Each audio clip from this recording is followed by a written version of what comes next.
example. For years, our city operated under a dark cloud. Our procurement process was in disarray, and too often local women and minority-owned businesses were shut out. So we reformed the procurement process too. With the stroke of a pen, we leveled the playing field and stamped out corruption and cronyism, started moving city contracting in the right direction, awarding contracts based on what you know, not who you know. I have lost friendships over this, but it was the right thing to do. I love that. What you know, not who you know. Every one of you needs to have that kind of declarative statement. And you cannot assume that people know what you're doing. You cannot assume that even with these accomplishments, they see it. Because we only know what's happening in our own neighborhoods. We don't see what's going on out there, which is why that's so good.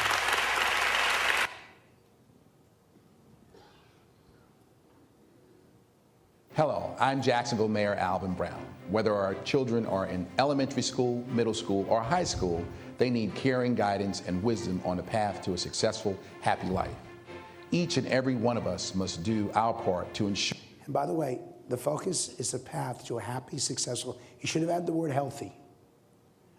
But he's not talking about the teaching of students. He's talking about the impact of what that teaching does. Because what we want, in a phrase, is students who are prepared for college, career, and life.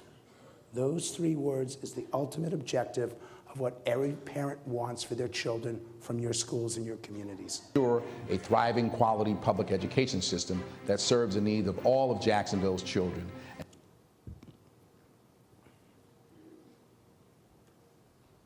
We know that money helps to pay for things that are proven to work.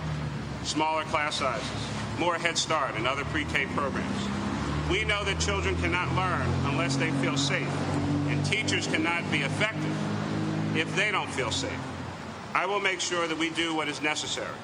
We'll improve our procedures, support more accommodation rooms, and have the trained staff to make our schools safe. We know that teachers are more likely to stay if they have good coaching. So he's talking not just about the students, but the people who make the difference in the students. I will tell you right now, I don't know how many of you are teachers in this room. If you want to connect to the hopes and dreams and inspirations of your community, connect to your local teachers. I mean, Mayor, that really is language that works. That connects to them. And you gave very specific examples of it. A couple more. I think one of the unfortunate things about being involved in any level of government is that we tend to, publicly at least, talk about and celebrate the big guys. Those are the ones that bring newspapers out, that bring the cameras out when we have a nice little announcement, when we have a ribbon cutting, when we have those kind of events that make a splash. The reality is, in any community, and especially in the 4 communities we're talking about here, small and medium-sized business are our bread and butter. Without you, we have no economic health. Without you, we have no economic growth. And without you, we really are not a community. So that's your thing. It's without you. For your marketplace fairness, without these Main Street businesses, what does that mean to the quality of life of our communities?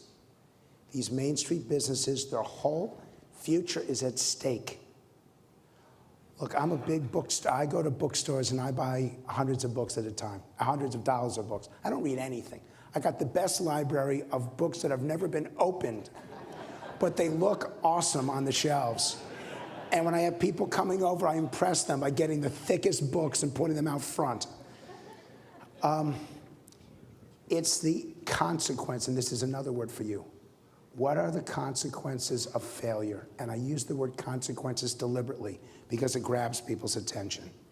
If I may, and I want to show you just a couple bits of language. And I didn't even mean to start with this slide, but what the heck?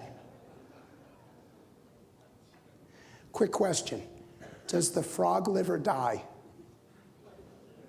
How many of you raise your hands if the frog, I'll do it just with the people up here so I can make sure you're paying attention. Does the frog live or die? Raise your hands if the frog lives. Raise your hand if the frog dies. If the frog lives, you're correct, but you got to tell me why. No, not poisonous. He doesn't jump.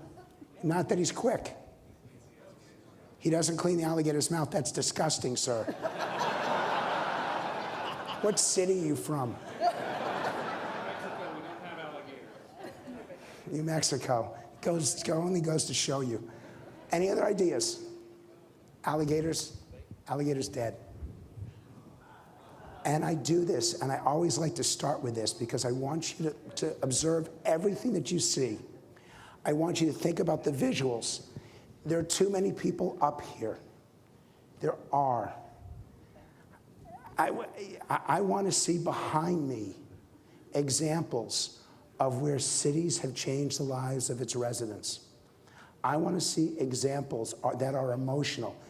Mayor, when you did that press conference, the noise around you was so awful that it was actually hard for people to hear. I want you surrounded with teachers, and I want to see the kids in the playground. And I don't want you standing behind flags and wearing stuff that looks ridiculous. In fact, I'm going to show you what not to wear. This is what not to do. You do not want to be standing in a banister with a ridiculous, boring suit because this says, I'm a politician, I'm not a human being. This is how you want to be in the cornfield. You want to be meeting with people. You want to have that conversation. You want to be interactive. And let me go back to the beginning here. And I have 9 minutes to go through. These are the 5 attributes that the American people want most and don't have enough of. Of all the things I will present you, these are the 5 that matter most. Fewer hassles, more choices, more money, more time, no worries. How do you provide these to your residents determines whether you succeed or fail. I want everyone in this room to stand up, and everyone up here stand up. We'll do it quickly. Everyone stand up.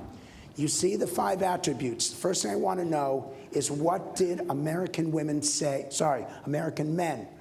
I want you to raise your hands. I want to know what American men said was the most important attribute. Who says fewer hassles? Raise your hands.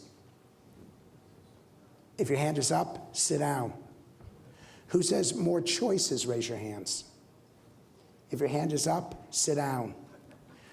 I can't believe we just lost Salt Lake City right here. Who says more money? Raise your hands. Who says men chose more time? Raise your hands. All you time people, sit down. And no cheating from the New York people over here. Who says men chose no worries? Raise your hands. Well, we just lost the back row. You people, sit down. Only the people still standing. What did women choose as their highest priority? Who says more money? Raise your hands. You must have just got divorced. Sit down. Who says women chose fewer hassles? Raise your hands. You must have just got married. Sit down. Who says women chose more choices? Raise your hands. If your hand is up, sit down. Who said women chose no worries? Raise your hands. No worried people, sit down. Only the people still standing, you can see how few they are, correctly identified that women wanted money. Sorry, I got it wrong. Men wanted money and women wanted time. So congratulations. Now I know why you're the president. All of your communication should be based on these 5 attributes, because this is what matters most. And what they're looking for is the concept of continuous improvement.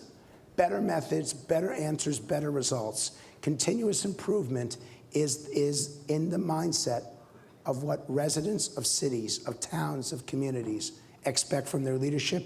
And by the way, look at the bottom. Total commitment and no excuses. If you adapt